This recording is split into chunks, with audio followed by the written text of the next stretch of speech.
All right. And I'll let you kind of do anything else you want to, George, as well with the, You find it, RJ? You good?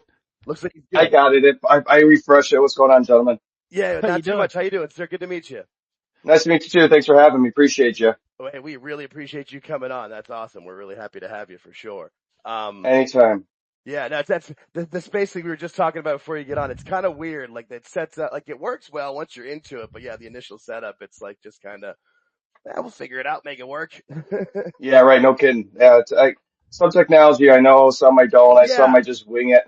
Uh, but for the most part, I am the tech guy, I guess, for you could say, for the show and everything else. And, uh, you know, sometimes I pretty much I've been podcasting for, let's see, the show we do now, Refin It Up.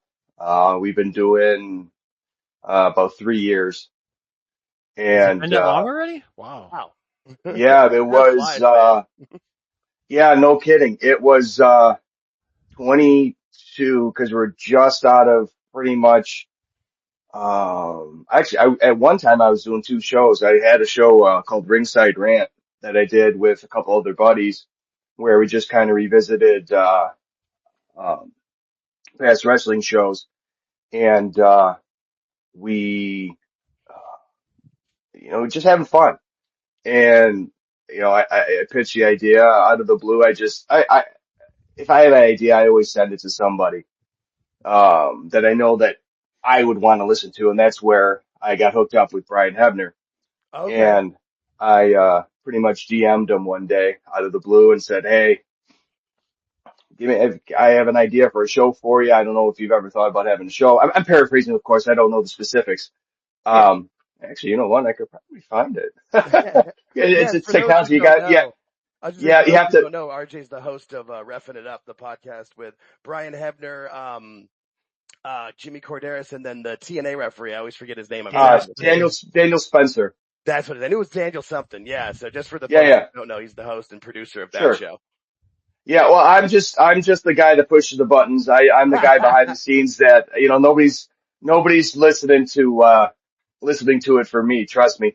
And, so I pitched him one day. I'm paraphrasing because I can't find the message now, but, I said, hey, got an idea. I don't know if you've ever thought about doing a podcast. I know you've been out of the bit. At that time, he was at TNA. He's since retired, but I said, hey, just give me 5 minutes and, we'll go from there. So one Right. thing led to another and, he said, all right, he DM'd me. This is probably like a month later or two later. I'm like, oh, great. Fantastic. So with him and his dad, the two guys that I grew up watching. Right. I didn't tell him that and make him feel old, um,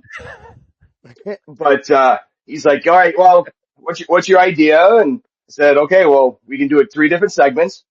First count, second count, third count, referees, 1, 2, 3. Right. And, I'm just spitballing. I said, you can do current stuff in the first count, second count, have a guest, third count, basically be listener questions or questions we didn't get to in the second count. And then, close shop from there. He's like, that's a fantastic idea. Here, give me a call. DM me his number. We talked for probably I'd say about an hour or so. He's like, I Wow. absolutely love the idea. Where do you see this going? I said, honestly, dude, the sky's the limit. At that time, there wasn't, I believe Kyoto's still doing one on, Conrad Thompson's, network. But that's behind the paywall. Right. So I said, this is free to everybody, man. Everybody's going to you have stories that nobody knows and are basically willing to tell because between Jimmy and, um, and Brian, I figured there's not one time.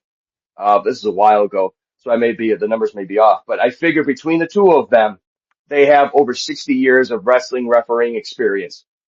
And that's Jesus. Jimmy Korderas being I believe he was in, uh, WWE in about 87, 88, and he left in 19 or 2020, Wow. 2019.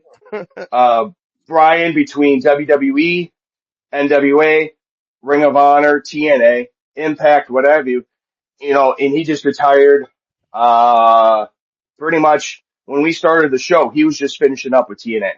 And he grew up in the business. So yeah, there's a lot Mm-hmm. of knowledge. Yeah. No, that's awesome. Well, and that's the thing. And that's the stories, man.